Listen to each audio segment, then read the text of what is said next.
가져요. 폴리텍 대학 평생 즐겁 가져요. 폴리텍 대학 취업률이 높아요. 폴리텍 대학 우리 모두 배워요. 폴리텍 대학 전국 36개 캠퍼스에서 여러분을 기다립니다. 한국 폴리텍 대학.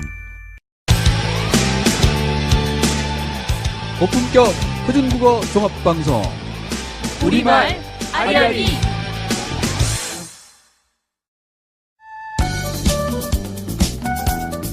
세상을 통해 들여다보는 도담도담 우리말. 안녕하세요. 안녕하세요. 네, 반갑습니다. 오늘은 이제 김온 기자님이 아니라 저희 한글문화연대 다른 기자님과 함께하게 됐는데요. 먼저 소개 한번 해주시죠.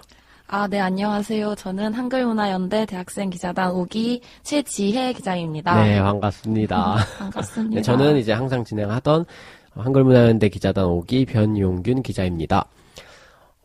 저희 방송 한번 들어보신 적 있나요? 방송 한 게 네. 짧게 들어본 적 있어요. 짧게 들어본 적 앞부분만. 저 앞부분만? 이거 할 수도 있다고 해가지고. 네. 어땠어요? 되게 근데 생각보다 매끄럽게 진행을 잘 진짜요? 하시더라고요. 생각보다. 되게 어색했는데. 그런가요? 생각보다 잘 하시는 것 같은데요. 진짜요? 처음 하시는 거일 텐데도, 네, 그래가지고, 걱정을 좀 많이 했습니다. 네, 감사합니다. 너무 부담 가지실 필요 없어요. 그냥 네. 네, 편하게 하시면 되고요. 네. 오늘은 이제 아무래도 최지혜 기자님이 평소와 다르게 최지혜 기자님이 함께 해주셨으니까 좀 최지혜 기자님이 쓰신 그런 기사들 위주로 한번 소개를 해볼까 해요. 네. 되게 보면은 이제 한글문화연대 누리집 가서 보면은 되게 쓰신 기사가 많거든요. 좋은 기사도 많고. 그래서 그 중에서 한번 몇 가지를 추려서 저희가 소개를 해볼까 해요. 네. 그러면 최지혜 기자님이 어떤 거를 좀 소개해 드릴지 한번 간략하게 설명해 주실까요? 저는, 평소에 혐오 표현이나 차별적 언어 표현에 관심이 많아가지고, 이거 관련해서 기사를 몇 번 작성한 적이 있는데요. 네, 맞아요. 네. 요즘 되게 이슈죠. 네. 그런 게. 그렇죠. 요즘 조심해야 하는 부분인데, 그래서 제가 썼던 기사 2개를 가지고 이야기를 나눠보려고 해요. 네, 어떤 거죠? 네, 일단 첫 번째는 아직도 남을 차별하는 단어 쓰시나요? 라는 제목의 기사인데요.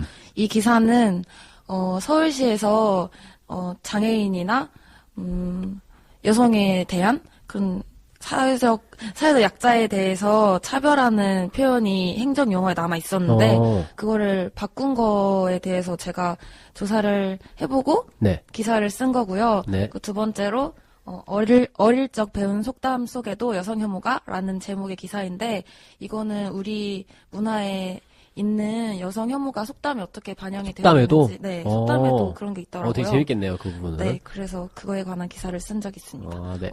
그러면은 네. 그 맨 처음에 이제 첫 번째 행정용어에 남아 있는 차별에 대해서 한번 얘기를 간략하게 해볼까요? 네. 사실 언어의 힘이 강력하잖아요. 그렇죠, 엄청 강력하죠. 네, 언어가 사람들의 인식을 반영한 것이기도 하지만 언어가 사람의 인식을 만들기도 하니까. 그쵸.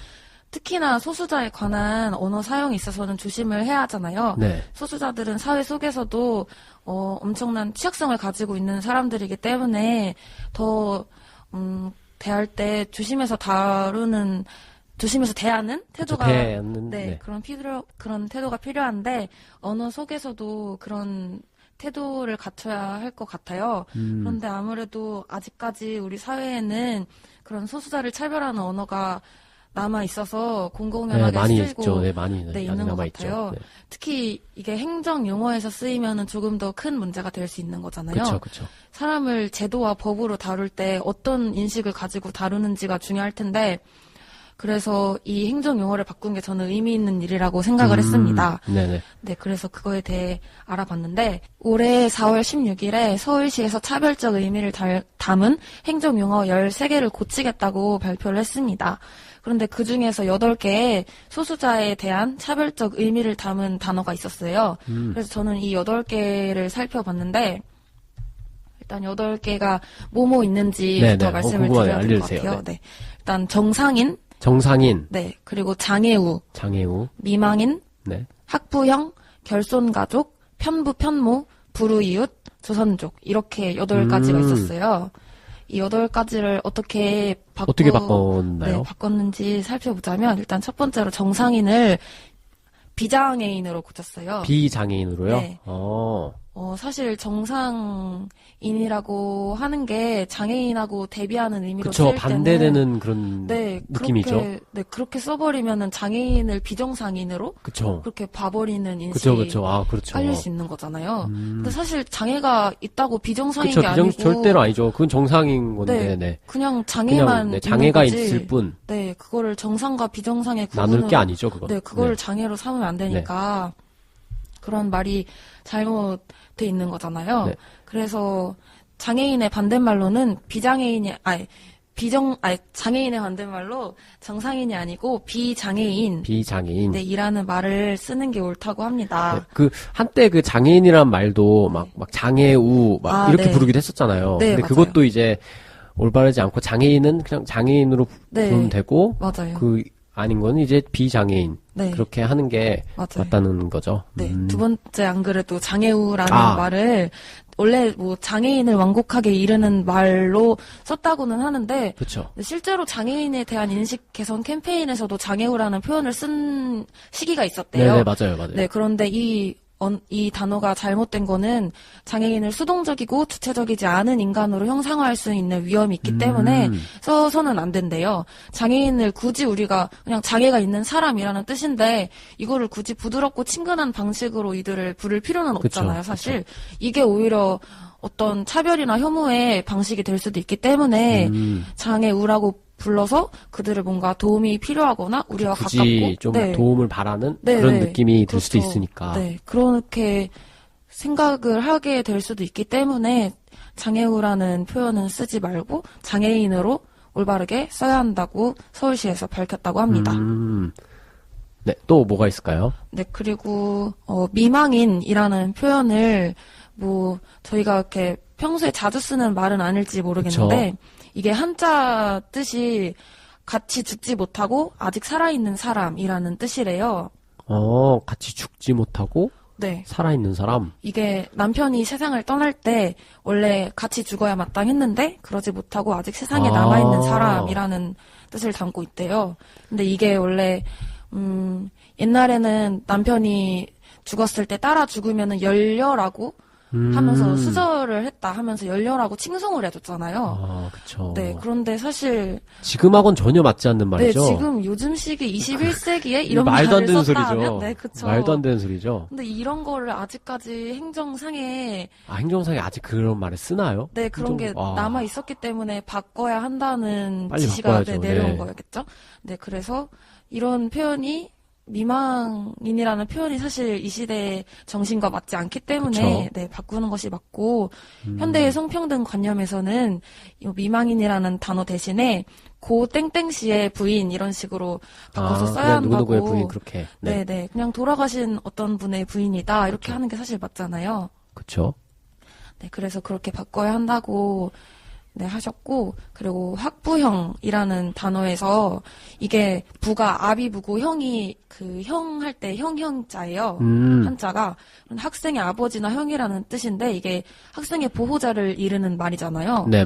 그런데 이 단어를 이제 학부모로 바꾸기로 했대요. 학부모? 네. 그죠. 학부형은 한쪽만 네, 뜻하는 그쵸. 그런 네, 의미였죠. 네, 학생의 보호자로 아버지와 형만 그쵸. 이르는 어머니와 네. 그쪽은 들어가지 않았으니까 의미가. 네, 맞아요. 네. 대외적으로 이렇게 자녀를 책임지고 보호하는 울타리 안에 두고 보호하는 역할이 전통적으로 오랜 시간 남성의 역할로 생각되어 왔는데 이게 사실 그런 역할을 하는 사람이 남성만 있는 거는 아니잖아요. 그쵸. 네, 그렇기 때문에 이런 성 고정관념에 박힌 어떤 구시대적 용어가 학부형이라고 생각을 한 것 같아요, 서울시에서. 그래서 이제 학생의 보호자로서 아버지, 어머니, 남성과 여성을 모두 담을 수 있는 학부모로 바꿀 것을 권고한 것 같아요.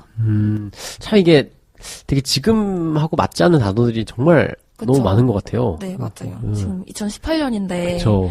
아직도 이렇게 남아있다는 거는 통탄스러운 일이죠. 네. 또 다른 단어가 있을까요? 네, 그리고 결손가족이라는 결손가족. 네, 표현이 있는데 이게 사전적인 의미로는 부부의 어느 한쪽 또는 쌍방이 사망, 이혼, 별거, 유기 등의 원인에 의해서 결손이 되는 가족이라는 뜻이에요.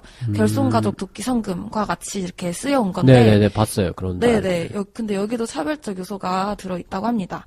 결손이라는 단어의 뜻만, 사전적 의미만 찾아보면 어느 부분이 없거나 잘못되어서 불완전함이라는 의미가 있대요.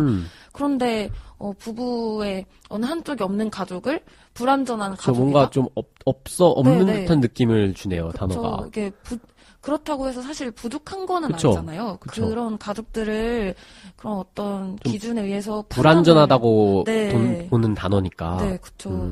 그렇게 보는 거는 특히 이게 행정 용어에서 쓰일 때 사람들 인식을 어떻게 바꿀 수 있을지, 어떻게 심을 수 있을지는 더 신중하게 생각을 그쵸. 해봐야 하는 부분이잖아요. 그래서 이런 부분이 좀 잘못된 인식을 심어줄 수 있기 때문에 결손가족을 이제 예를 들어서 부모가 없고 할아버지 할머니한테 길러진 그런 길러진 자녀가 있는 가족이다 했을 때는 조손가족이라고 쓰거나 아니면은 이제 부모가 한쪽만 있다 할 때는 한부모 가족 한부모 가족. 네, 이렇게 가치 판단이 개입되지 않고 가족의 형태에 따른 그런 사실만을 그냥 객관적으로 그냥 네, 표현하면 맞아요. 되니까 네, 네. 거기에 판단이 들어갈 필요는 없는 거죠. 그렇죠. 네. 그래서 정상적 가족 형태로 생각되는 그런 부모와 자녀로 이루어진 지금 현대 사회에서 그거를 정상 가족이라고 어떻게 보면 생각을 하고 있는 것 같은데 그런 고정관념을 어느 정도 타파할 수 있어야 하지 않을까 네, 생각합니다. 그리고 아까 한부모 가족 말씀을 드렸잖아요. 네네네. 그런데 이게 또 편부, 편모라고 옛날에는 많이 맞아요. 쓰였대요. 편부편모 많이 쓰였죠. 네. 그런데 이거는 또 편이라는 한자가 어디인가 이렇게 한쪽으로 치우치다. 치우칠 편. 네, 맞아요. 쏠리다, 기울다, 편향되다, 뭐 이런 뜻을 가지고 있대요. 그래서 뭐 균형을 잃고 한쪽으로 치우치다라는 그것도 또 네, 이것도 잘못된 것 같네요. 그렇죠. 이게 아버지 아래에서만 잘한다거나 어머니 아래에서만 잘한다고 해서 이게 치우쳐 잘한다라는 단어를 쓰는 거는 좀 차별적인 요소가 있는 것 같아요. 그렇죠. 잘못된 인식을 심어주기가 쉽잖아요. 이게 한쪽 부모 중에 한쪽만 있다고 해서 뭔가 부족하거나 치우쳐 잘한다거나 그렇게 생각할 거는 사실 아닌데 그렇죠. 요즘. 그것도 좀 가치 판단이 들어간 거죠. 그냥 그렇죠. 한 부모라고만 하면 되는데 그냥 네, 맞아요. 그 사실 그대로만 표현하면 되는데 네. 좀 한쪽밖에 없으니까 한 부모 중에 한 명밖에 없으니까 네. 좀 치우친 그런 느낌을 주는 게 안 네, 좋은 것 맞아요. 같네요. 그런 단어는. 네, 그래가지고 편부, 편모 대신에 한부모를 쓰자고 했는데 또 이거는 어떤 의미도 있냐면 남성과 여성 모두를 포괄해서 특정성을 지칭하지 않는 중립적인 성중립적인 단어이기도 하대요. 그래서 한부모라는 단어로 바꿔 쓸 것을 권고했고 또 부루 이웃이라는 단어를 많이 쓰잖아요. 네, 많이 쓰죠. 그 단어는. 네, 근데 부루가 명사 앞에 쓰여서 살림이나 처지가 딱하고 어려움이라는 뜻을 더한다고 해요. 그런데 사실 이웃의 경제적인 상황이 어렵다고 해서 그 사람을 딱한 사람으로 무조건적으로 이렇게 단정지어서 생각하고 동정하는 거는 동정한 그런 네. 것도 옳지 않죠. 그들이 동정을 바라는 수동적인 존재인 것만은 아닌데 또 경제적인 게 모든 행복의 다가 아닌데. 그쵸. 네. 그렇다고 해서 딱한 거 아니잖아요. 뭐 딱한 게 아니죠. 경제적으로 절대. 해서. 네. 그런 인식을 잘못된 인식을 심어주고 또 시혜적인 판단을 어느 정도 더한 용어이기 때문에 그들의 경제적인 실질적 상황만을 담아낸 어려운 이웃으로 대체해서 사용할 것을 또 권고했대요. 네, 그리고 이제 마지막으로 살펴볼 단어는 조선족이라는 단어입니다. 조선족. 네, 우리 한국 사회에서 중국에 사는 우리 결애를 조선족이라고 불러왔잖아요. 조선족은 되게 그냥 자주 쓰이지 않나요? 엄청 많이. 네, 지금도 많이 쓰는 것 같은데. 그렇죠. 네. 그래서 사실 저도 이 용어에 대해서 알아보기 전까지는 그렇게 크게 뭐 인식을 가지고 그쵸. 있지 않았어요. 그 단어에 뭔가 차별? 네. 그런 건, 그런 느끼지 느낌이 못한 것 같은데. 없었는데. 근데 한 서울시 관계자가 이렇게 말씀을 하셨대요. 미국에 사는 우리 결애는 재미동포, 일본에 사는 우리 민족은 제일동포라고 부르는데 중국만 유독 조선족이라고 부른다고 그러네요. 해요. 그쵸? 중국 동포라고 그러네요. 잘 안 하잖아요. 중국만 조선족이라고 하네요. 네, 조선족이라는 단어가 그래서 다른 지역과 균형을 맞추는 차원에서 중국 동포로 바꾸기로 했대요. 조선족에서 중국 동포로. 중국 동포로. 네. 그리고 또 사실 조선족에 씌워진 부정적인 이미지가 있잖아요. 그쵸. 약간 특히 조선족이 많이 모여 산다고 알려진 동네는 흉악 범죄가 많이 그쵸. 일어날 것 같고 그런 이미지가 심어져 온 거는 사실 미디어를 통해서 저 영화나 그런지가- 그런 데도 네, 되게 영화에, 많이 나오잖아요. 네, 맞아요. 그런 이미지가. 네, 그래서 그런 미디어 매체가 굉장히 중요한 것 같아요. 네, 맞아요. 그런 영화에서 그런 식으로 표현이 되고 해버리면 맞아요. 네. 그거를 물론 다들 이제 생각을 하시겠지만 다 그렇게 하시겠죠. 어느 쪽으로는 또 이게 사람인 이상 네, 맞아요. 어느 정도 그런 생각이 씌워질 수밖에 없거든요. 맞아요. 그러면 이제 영화에서만 보던 또 혹은 뭐 영상에서만 보던 조선족에 대한 이미지가 그려지니까 그렇죠. 그런 건 좀 안 좋은 것 같아요, 확실히. 사실 뭐 흉악 범죄를 조선족만 저지르는 거는 아닌데 절대 아니죠. 절대 아니죠. 근데 조선족을 뭐 장기 밀매업자 아니면 뭐 식인하는 범죄자 아. 이런 식으로 부정적으로 많이 영화 같은 데서 미디어에서 너무 묘사를 심하죠. 해왔대요. 네. 네. 그래서 이렇게 조선족을 왜곡되게 묘사함으로써 그들을 또 안 그래도 우리 사회에서 타자화되어 있는 존재들인데 그들에 대한 편견을 또 더 씌우고 강화해 왔잖아요. 그래서 이런 더 씌워진 차별적 인식을 지어내기 위해서도 또 우리와 동포임을 강조하기 위해서도 조선족이 중국 아니라 동포? 중국 동포라는 좋은 것 말로 같네요, 그건. 바꾸기로 하였다고 합니다. 네.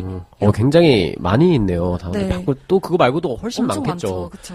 그래도 그런 것들 바꿔 나간다는 것 자체가 네, 이제 맞아요. 앞으로 이런 거를 좀 더 신경을 쓰겠다는 네, 부분이니까 맞아요. 굉장히 좋은 방향인 것 같네요. 네. 이게 저희가 한글날 행사 때 네. 한글문화연대에서 진행했던 행사 중에 네. 그 서울시에서 행정용어 바꾼 거 투표하는 거 있었잖아요. 아, 네. 거기에 그 기사에 나온 네. 단어들이 있었거든요. 네, 맞아요. 저도 투표를 했는데 그날 네. 투표를 엄청 많은 분이 하셨어요. 네, 맞아요. 스티커 엄청 많이 네, 그냥 붙었더라고요. 빽빽하게 붙었는데 네.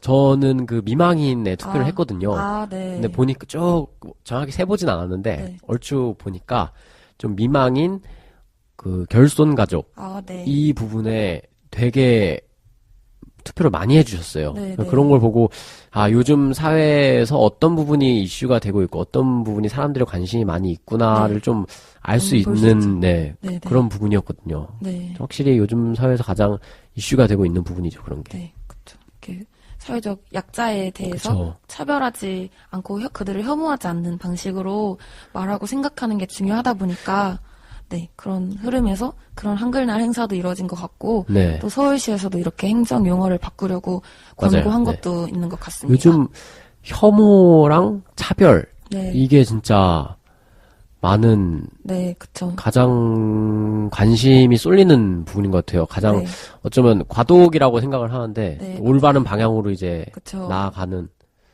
전 굉장히 좋게 생각하고 있어요. 빨리 그쵸. 바뀌어 나가야 된다고. 그쵸. 바뀔 건 네. 바뀌어야죠. 네, 맞아요. 저도 그렇게 생각합니다. 그러면 또 이 기사 또 관련 연관 있게 혐오 표현에 관련된 기사를 쓰셨잖아요. 아, 네, 맞아요. 네, 그 부분도 한번 이야기를 해볼까요? 네, 제가 두 번째로 소개해드릴 기사는 제목이 어릴 적 배운 속담 속에도 여성 혐오가? 라는 제목의 기사입니다. 네, 저희가 사실 속담을 어릴 때부터 뭐 학교에서도 그렇고 배워오잖아요. 그렇죠. 요즘에는 뭐 그런 속담의 힘이 좀 많이 약해졌다고는 해도 여전히 사회 속에서 막 신문 기사나 이런 데서도 많이 쓰이고 하기 때문에 많이 쓰이고 있죠, 속담이. 네, 속담이 중요할 텐데 아직은 여기에도 여성 혐오가 들어있다고 합니다. 사실 여성 혐오가 요즘에 좀 민감한 문제이기도 하지만 그쵸. 이거를 그렇다고 해서 외면해서는 안 되는 문제잖아요. 그렇죠. 외면할 게 아니라 오히려 민감할수록 더 그쵸. 올바르게 네, 맞아요. 끌고 나와야죠. 그렇죠. 더 이슈 많이 속으로. 네, 이야기를 하고 논의가 되어야 하는 부분이라고 저는 생각하는데요. 그런 맥락에서 이런 기사를 작성을 했었어요. 사실 우리 사회에는 아직 혐오가 많잖아요. 그렇죠. 꼭 여성 혐오가 아니라도 그것뿐만이 아니더라도 네, 많죠. 엄청 많죠.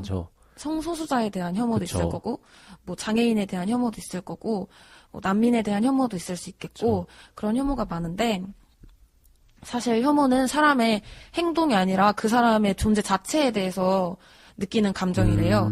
그렇기 때문에 굉장히 폭력적이고 비윤리적인 감정인데, 특히나 이게 사회 속에서 조금, 약한 위치에, 취약한 위치에 놓여있는 사람들을 향하기가 쉽다고 해요. 그렇죠. 사실 뭐 힘센 강자들을 대상으로 하기보다는 강자들을 대상으로 나올 수가 없는 단어 그쵸. 같은데요, 되게. 사실 네, 되게 사람들이 취약계층이나 힘없는 사람들한테 향하는 맞아요. 단어다 보니까. 그렇죠. 그래서 아무래도 사회적 소수자에 대한 그런 게 될 텐데 그래서 보통 혐오 표현을 통해서 드러난다고 해요. 그 제가 읽었던 책 중에서 말이 칼이 될 때라는 책이 있었는데 네.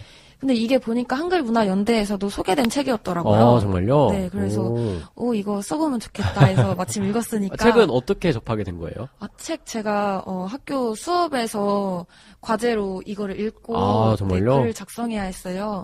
그래서 과제를 해야 해가지고 읽었는데 마침 이게 잘 일석이조네요. 연결돼서 네, 정말. 그래가지고 이것도 끌어와서 이야기를 해봤는데 네, 그 책에서 혐오 표현을 소수자에 대한 편견 또는 차별을 확산시키거나 조장하는 행위 또는 어떤 개인 집단에 대해서 그들이 소수자로서의 속성을 가졌다는 이유로 멸시, 모욕, 위협하거나 그들에 대한 차별, 적이 폭력을 선동하는 표현이라고 정의했습니다. 네, 저는 이런 혐오 표현 중에서도 여성 혐오에 집중을 해보기로 한 거고요. 네. 그 중에서도 여성 혐오가 잘 드러나는 혐오 표현의 일종인 속담으로 네, 이 기사를 풀어봤어요. 속담은 예로부터 민간에 전해오는 쉬운 격언이나 잠언을 의미한다고 하는데 네네. 우리 사회는 아무래도 오랜 시간 유교적 가부장제가 지배적인 그쵸. 사회였잖아요. 옛날에 유교 사회였다 보니까 그쵸. 그런 게 많이 남아있죠. 네, 맞아요. 아직도 많이 남아 있는 것 같아요. 네네. 제가 봤을 때는. 그래서 아직까지 속담이 이런 이념이 알게 모르게 심어져 있는데 사실 말의 힘이 엄청 강하잖아요. 그쵸. 사람의 인식을 심기도 하고 바꾸기도 하고 그렇기 때문에 말을 할 때 조심을 해야 하는데 그렇기 때문에 이 속담을 사용할 때도 조심을 해야 하잖아요. 네. 그래서 우리가 속담에 어떤 혐오 표현이 있는지 일단 인지를 할 수 있어야 할 것 같아서 어떤 표현이 있는지 일단 유형별로 나눠서 살펴봤어요. 네. 대략 제 기억으로 5, 6가지 유형으로 나눠서 살펴본 것 같은데 일단 첫 번째 유형은 여성의 위치를 가정 안으로만 설정하는 유형이었어요. 사실 우리 사회에서는 여성은 집안의 안에, 남성은 집안 밖에서 사회에서 그쵸. 활동하는 그런 단어로 또 내조, 외조 네, 이렇게 맞아요. 있었잖아요. 그 이번에 한글날 네, 행사에서 맞아요. 있었잖아요. 거기도 투표하기 있었는데 네, 맞아요. 그것도 바뀌어야 되는 거죠. 그쵸. 여성은 집안 안에서만 돕고 남성은 집안 밖에서 돕는 그런 존재로 설정하면 안 되는 거잖아요. 그쵸. 근데 그런 속담 중에서 여성의 위치를 가정 내로만 설정하는 유형들이 있더라고요. 근데 사실 이거는 이렇게 여성의 활동을 제한하는 거잖아요. 그쵸. 어떻게 보면 사회로 진출하기 어렵게 만드는. 그래서 여성을 조금 사회적, 경제적, 그리고 또 교육의 수혜 측면에서도 불리한 위치에 놓았던 것 같아요. 놓는데 조금 일조한? 그쵸. 예를 들면은 암탉이 울면 집안이 망한다. 이런 말은 사실 좀 유명한 말이잖아요. 그쵸. 근데 이게 뜻이 암탉이 집에서 큰 목소리를 내면 집안이 망한다. 이런 뜻이래요. 그러니까 집안에서 큰 목소리를 내고 집안에서 어떤 중대한 결정을 내릴 때 여성이 아니라 남성이 그 역할을 수행을 해야 한다라는 그런 인식이 깔려있는 속담인 거라고 생각해요. 암탉이 상징하는 여성이 울었을 때 그러니까 집안을 이끌어 갔을 때 집안이 망한다는 의미를 담고 있기 때문에 충분히 여성에 대한 차별과 그쵸. 혐오를 네네네. 내재한 속담이라고 생각을 했습니다. 그리고 또 두 번째 예시로 여편네 팔자는 디웅박 팔자라라는 속담이 있대요. 이런 속담이 그건 무슨 뜻인가요? 디웅박의 끈이 떨어지면 어쩔 도리가 없듯이 여자의 운명은 남편에게 매여 있는 것이다라는 의미를 담고 있대요. 여성의 요즘도 그런 게 쓰이나요? 요즘에는 쓰일 일이 없을 것 같은. 그쵸. 진짜 그리고 또 요즘에 말도 안 되는 소리니까. 그쵸. 요즘에 이런 말 쓰이면은 네 쓰시면은 큰일 큰일 나죠. 조심해야 근데 하는 쓰는 것과 건데. 관계없이 그런 말이 있다는 것 자체가 네, 그쵸. 사라져야 되는 말이죠. 아니면 바꾸거나. 네, 맞아요. 네. 그래서 여자의 사회적 활동을 마찬가지로 그 기회를 차단하고 여성의 삶을 남성에게 종속된 것으로 본다는 의미가 담겨있기 때문에 이것도 지양해야 하는 그쵸. 표현이겠죠. 그리고 또 계집은 밖으로 돌면 못 쓰고 그릇은 밖으로 돌리면 깨진다 이런 속담이 있대요. 이것도 마찬가지로 여성의 활동을 집안의 영역에 제한하려는 저희가 깔려있는 것입니다. 그래서 이것도 마찬가지로 여성은 집안 안에만 머물러야 하고 집안 안에서만 역할을 수행해야 한다는 가부장제 이념을 담고 있는 것 같아서 이것도 여성의 위치를 가정 안으로만 설정하는 유형으로 해서 여성 혐오적 속담으로 꼽아봤습니다. 네, 또 다른 유형은 또 어떤 게 있을까요? 네, 두 번째 유형은 남아 선호 사상과 여아에 대한 차별을 드러내는 유형입니다. 우리 사회에서 사실 여성들에게 강하게 작용해온 압박 중에 하나가 남자아이를 낳아야 한다는 압박이었잖아요. 그쵸. 네. 네. 제가 알기로는 90년대까지도 여아 낙태율이 남아 낙태율에 비해서 훨씬 높았다고 해요. 이게 그렇게 멀지 않은 과거까지도 그쵸. 이런 인식이 여성들뿐만 아니라 우리 사회를 엄청 지배해 온 것 같아요. 근데 이런 인식은 사실 엄청 잘못된 거잖아요. 너무 잘못됐죠. 그래서 이런 인식을, 이런 차별적 인식을 드러내는 유형으로 두 번째 유형을 분류를 해봤는데, 첫 번째로 일단 첫 아들을 낳으면 평양 감사도 돌아본다라는 속담이 있대요. 이게 남자아이를 일단 낳을 거를 기대하고 또 강요해온 사회 분위기를 잘 보여주는 속담이었습니다. 이게 우리 사회에서 남성이나 여성으로 태어났을 때 갖는 그 지위 자체가 불평등으로 이어질 수 이미 있다는 거. 처음부터 네. 태어나자마자 그렇죠. 그런 게 깔려 있다는 게 그렇죠. 좀 슬프잖아요, 네, 사실. 너무 그렇네요. 좀 잘못된 인식이기 때문에 이것도 꼽아봤고, 또 두 번째로 계집아이를 낳으면 두 번 운다라는 속담이 있대요. 여자아이를 낳는 거를 피하고자 했던 우리 선조들의 아픔을 알 수 있는데, 아들을 출산한 여성만이 아들의 어머니로서 가부장제 안에서 일정한 지위나 자격을 갖출 수 있었던 그런 사회를 보여주는 속담이라고 생각을 해요. 그래서 남아 선호 사상이 지배적이었던 사회에서는 여성이 가족에서 제 역할을 해내는 구성원으로서 인정받기 위해서는 아들을 출산해내야 하는 방법이 가장 강력한 방법이었던 그런 사회상을 알려주는 거. 지금 들으면은 되게 말도 안 되죠. 말도 안 되는 것도 있고 그렇죠. 너무 좀 이런 말이 생긴 게 속담이라는 건 그 시대의 어떤 사회상을 경향이나 사회의 어떤 그런 한 면을 보여주는 거잖아요. 네, 되게 맞아요. 좀 물론 그렇다고 해서 그 당시의 시대를 뭐라고 할 수는 없죠. 그때는 그쵸, 그때는 그게 그런 옳았던- 유교 사상이 있었던 시대니까. 그렇지만 지금 와서 보면은 이제 옳지 않은 거니까 그쵸, 좀 너무나 슬프기도 하고 부시대적인, 그쵸. 좀 마음이 아프네요. 그런 말들 자체가. 그러니까요. 네, 또 뭐가 그리고 있을까요? 세 번째 유형으로 여성에 대한 폭력의 정당성을 부여하는 유형으로 저는 분류를 해봤어요. 아직 우리 사회에서는 뭔가 남성과 여성의 그런 관계에 있어서 여성에 대한 가정폭력이나 그런 그쵸. 책임을- 문제가 사회적으로 큰 문제죠. 네, 근데 그 책임을 약간 여성에게 묻는? 맞을만 하니까 맞았겠지. 둘 다 똑같은 사람이다. 이런 식으로 보는 인식이 아직은 좀 남아있는 것 같아요. 근데 사실 그렇게 보면 안 되는데. 그게 피해자에 대한 2차 가해죠. 그게 그쵸. 너무 엄청 잘못된 거죠, 그거. 네, 맞아요. 그리고 이런 전통적 가부장제, 유교적 질서 속에서 또 여성을 남성에게 종속된 존재로 보고 또 폭력을 통해서 길들이고 억압해야 하는 그런 비인격적인 대상에 그쳤던 것 같아요, 여성들이. 그리고 또 그들에 대한 폭력을 정당화하는 속담들이 있었던 것 같은데 일단 첫 번째로 여자는 사흘을 안 때리면 여우가 된다라는 말인데 그 말은 듣기만 해도 좀 아찔하죠? 그냥 너무 몸에서부터 거부 반응이. 그니까요. 왜 그런 말이 생겼어? 여자는 간사한 짓을 부리기 쉽기 때문에 매로 다스려서 여우가 되지 않도록 해야 한다는 그런 의미라는데 이것도 마찬가지로 여성에 대한 폭력을 정당화하고 그쵸. 합리성을 그런 부여해주는 말인 것 같아요. 말이죠. 네.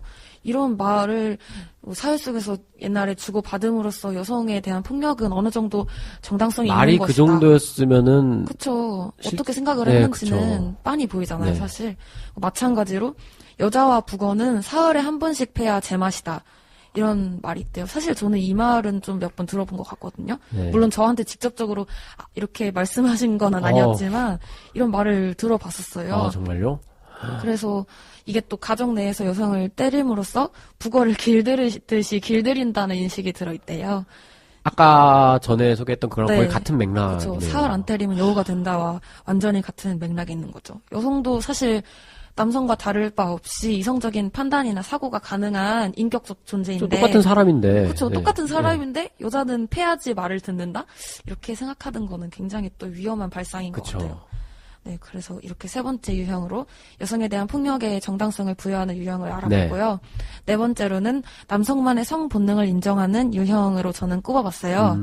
이게 이것도 전통적으로 여성과 달리 남성의 성은 본능적인 것이기 때문에 그러한 본능을 제어하고 제재하기 힘든 것이라는 인식을 담은 속담들이 있대요. 근데 그런 속담이 있어요? 네, 약간, 근데 사회적으로도 이런 인식이 조금씩 아직 남아있는 것 같아요, 저는. 어떤 속담이죠? 예를 들면, 계집은 남의 계집이 더 예뻐 보이고, 자식은 제 자식이 더 귀여워 보인다라는 속담이래요. 사실 눈물이 나죠. 이런 속담이 왜 있는 건지 사실 잘 모르겠는데. 어느 상황에 쓰라고 그런 속담을 만든 거죠? 이게, 이해가 안 되는데. 그러니까요. 이게 남의 여자를 넘겨다 보며 자기 아내에 대해서 불만을 가지는 실없는 남자의 마음을 이르는 말이라고 되어 있는데 이거 남성의 외도를 그럼 좀 합리화시키는 건가요? 그렇죠. 약간 그런 실없는 마음이라는 표현으로 약간 좀 완곡하게 한 건가요? 그렇죠. 이런 의미를 이런 해석과 이런 의미가 있다는 게 좀 마음이 아프더라고요. 그러게요. 당시에 뭔가 그런 외도를 실없는 마음 정도로 받아주는 사회적 분위기를 잘 보여준 것 같아요. 네. 그리고 또 두 번째로 찾아본 거는 술은 장모가 따라도 여자가 따라야 제맛이 난다. 라는 게 있는데 사실 아직까지 미디어에서도 술은 이런 거 여자가 많이 따라야지. 그런 말을 많이 들었었어요. 네, 그렇죠. 회식 자리 같은데도 아직도 이런 말씀하시는 남성 상사분들이 계시잖아요. 그렇죠. 네, 제가 아직 뭔가 그런 직장에서 일해본 건 아니지만 그런 게 그렇지 많은 않더라도 걸로 그런 말이 들려오고 네, 또 직장 내 그쵸, 뉴스만 폭력 봐도. 그런 거 뉴스만 봐도 많으니까 그런 네. 거는. 이것도 아내의 어머니가 장모잖아요. 아내의 엄마가 술을 따라도 여자가 술을 따라줘야 술이 맛있다. 이거는 또 좀 슬픈 이해를 할 수가 없는 말이네요. 그쵸. 무슨 말인지. 이것도 약간 남성의 뭔가 어떤 성본능이나 성충동에 대해서 정당성을 주지 않나 하는 생각을 저는 해봤어요. 술을 그냥 마셔도 맛있을 수 있는데 그래서 이해가 안 가는 속담이었어요. 네. 그리고 또 다음 5번째 유형으로 여성을 대상화하고 무조건적으로 비하 또는 모욕하는 유형으로 찾아봤는데요. 사실 여성의 인격이나 능력 등의 요소에는 가치를 두지 않고 여성의 외적인 요소, 외모만, 네, 나이 같은 거에 관련해서 여성의 가치를 평가하고 깎아내리는 그런 속담들에 대해서 찾아봤어요. 일단 계집이 늙으면 여우가 된다. 이것도 여자가 간사하다는 아까 위에서 나온 속담과 비슷한 것 같기는 한데 이거는 여자가 나이를 먹을수록 요망스러워진다는 말이잖아요. 네. 여자의 나이만으로 여성의 가치를 폄훼한 속담인 것 같아서 사실 나이로 사람의 가치를 평가하고 판단한다는 게 사실 말이 안 되고 되잖아요. 오히려 나이가 들수록 더 사람이 지혜로워지고 그쵸. 가치가 물론 가치를 매길 수 없죠. 사람 자체를 가치를 매긴다는 건 말이 안 되죠. 그쵸. 나이로. 맞아요. 근데 무조건 나이만으로 이렇게 사람의 가치를 깎아내린다는 게 말이 안 되는 속담인 것 같아서 네. 이거를 넣어봤고 또 두 번째로 여자는 인물이 미천이다라는 속담이 있더라고요. 근데 그 말은 요즘 사회도 많이 아직도 남아 있는 것 같아요. 그러니까요. 요즘 아직도 외모 물론 지금 바뀌고 있지만 네. 그런 게 깔려 있으니까 바뀌려고 하는 거겠죠. 맞아요. 외모 지상주의. 특히 외모 지상주의에서도 여성에 대한 그쵸, 여성에 대한 게 더 심하죠. 압박이 조금 더 심한 것 같아요. 그래서 저는 옛날에 그런 말도 있었던 걸로 알아요. 여자가 이쁘면은 고시 삼관왕이다? 이런 말이 있잖아요.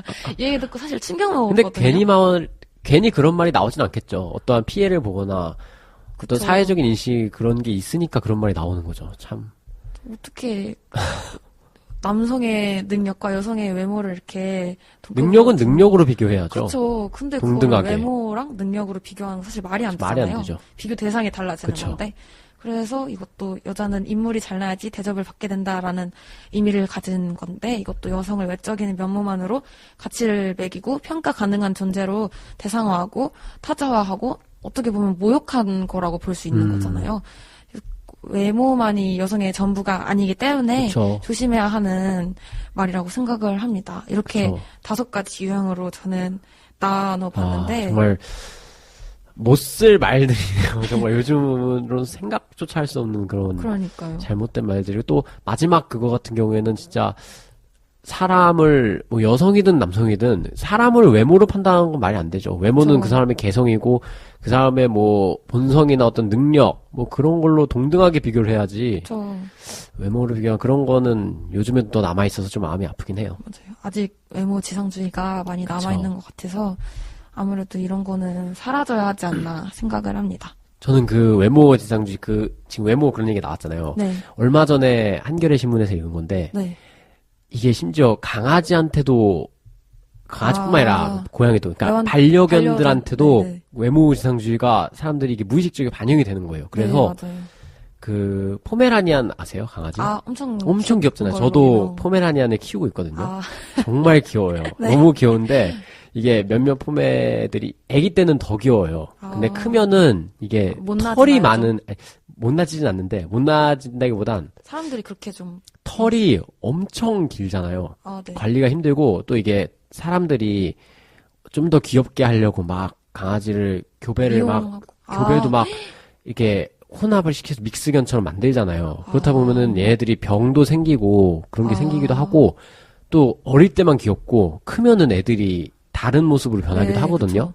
그럼 막 버리고. 그쵸. 그게 요즘 심각하대요, 엄청. 네, 포메 저도 종이 유기가 엄청 많이 된대요. 아유, 이게 어릴 때 그 이쁜 모습만 외모만 보고 네. 그냥 쉽게 난 이쁜 강아지 키우고 싶어 골랐다가 나중에 크니까 내가 생각했던 외모가 아닌데 그냥 버려버리는 거예요. 이게 말이 안 되는 거잖아요. 생명을 선택할 때, 경시하는 거죠. 네, 완전. 진짜 강아지를 키울 때는 저는 막 쉽게 생각하면 안 된다고. 강아지뿐만 아니라 그쵸. 고양이도 반려견을 선택할 때는 가족을 선택하는 거기 때문에 정말 오히려 시간을 들이고 고민을 엄청 많이 해서 뭐 1년이 걸리든 2년이 걸리든 네. 신중하게 해서 해야 된다 생각해요. 그쵸. 진짜 책임감. 강아지, 고양이 성형수술이 있대요. 저는 몰랐어요. 그 신문 읽고 깜짝 놀랐어요. 성형, 뭐, 어디를 성형? 그러니까 모르겠어요. 저도 뭐 똑같이 사람처럼 뭐 눈을 좀 더 동그랗게 찢는다든지 정말 말도 안 말도 안 되는 거죠. 무슨 강아지들이 무슨 죄예요. 그러니까요. 왜 알지도 걔네들을 못하고. 왜 그러니까 그거잖아요. 사람이 보기에 이쁘게 이쁜, 하려고 그쵸. 그 친구들의 몸에 칼을 대는 거잖아요. 그 솔직히 그 미용도 강아지들, 고양이들의 스트레스 엄청 받는데요. 정말요? 그쵸. 특히 고양이는 미용을 거의 하면 안 되는 종이에요. 엄청 스트레스 받아 하는데, 아이고. 그거를 이제 사람이 보기 좋게 하려고 그렇게 깎는 거잖아요. 물론 이제 너무 길면은 강아지한테 이게 막 엉키고 그러면 걔네들도 불편하니까 어느 정도는 잘라줘야 되는데, 네. 이제 미용 목적으로 하는 것도 어떻게 보면 좀 인간 관점에서 너무 저 폭력이죠. 폭력인 것 같아서 저도 강아지를 키우고 있기 때문에 그런 쪽에 좀 관심이 있어서 네. 되게 조심을 하려고 하고 그런데 그 기사를 보고 저는 너무 충격을 받아가지고 외모 지상주의가 이 정도까지 그러니까요. 이르렀나. 진짜 충격인데. 네, 정말 저 충격을 받았어요. 저는 그런 기사는 많이 봤던 것 같아요. 사람들이 귀엽고 사람들이 봤을 때 이쁜 강아지를 네, 키우고 싶어가지고 그냥 보통 동물병원에서 사거나 그런데 사실 유기견들이 엄청 많은 걸로 그쵸. 알고 있어요. 엄청 많아요. 그래서 안락사도 많이 되고 그런 걸로 아는데 하루에도 많이 주워 나가니 이게 입양이 기간이 정해져 있어요. 그 네. 기간 안에 입양이 안 되면은 되면, 안락사를 시키는 그런 시스템이라서 그래서 그게 참 안타까운 것 같아요. 네, 안타깝죠. 얘기가 강아지, 고양이까지 흘러갔는데 아무튼 그만큼 사회적으로 문제가 심각하다는 그쵸, 거죠. 그쵸. 네, 맞아요. 외모 지상주의도 그렇죠. 크게 문제가 네. 되는 것 같아요. 오늘 정말 좋은 기사 두 가지를 최지혜 기자님이 쓰신 기사들이 좋은 게 많아요. 누리집에 감사합니다. 누리집에 있으니까 또 궁금하신 분들은 저희 네. 한글문화연대 누리집 가서 네, 또 보시면 되니까. 네. 네. 오늘 되게 기사 소개를 잘 하셨는데 어떠세요? 처음 해보셨는데. 사실 처음에는 걱정이 많았거든요. 네. 이런 거를 방송을 해본 적이 없어가지고. 그렇죠. 다 없죠. 네, 예. 그래가지고 조금 걱정이 됐는데, 그래도 잘 말씀을 이끌어가 주셔가지고. 오늘 한 게 없어요. 저는 진짜 오늘 좋은 얘기만 듣고 아닙니다. 배워갔습니다. 오늘은 네, 그래가지고 얘기를 듣기만 해서. 저도 되게 의미 있는 시간이었던 것 같고, 네, 제가 써본 기사를 다시 이렇게 다른 분들께 이야기를 해보니까 좀 새로운 경험이 된 그쵸. 것 같아요. 네, 좀 더 어쨌든 알리려고 쓴 기사니까 네네. 좀 더 이렇게 글뿐만이 아니라 좀 네, 맞아요. 음성으로 말로도. 전달을 한다는 것 자체가 네. 좀 더 의미 있는 네. 시간이 됐길 바랍니다. 맞아요. 네, 정말 오늘 소개해 주시느라고 너무 고생하셨고요. 아유, 아닙니다. 네, 그러면은 저희는 또 네. 다음 주에 찾아뵙도록 하겠습니다. 네. 네, 안녕히 계세요. 안녕히 계세요. 우리말 아리아리 아쉽지만 오늘은 여기까지. 한글문화연구였습니다.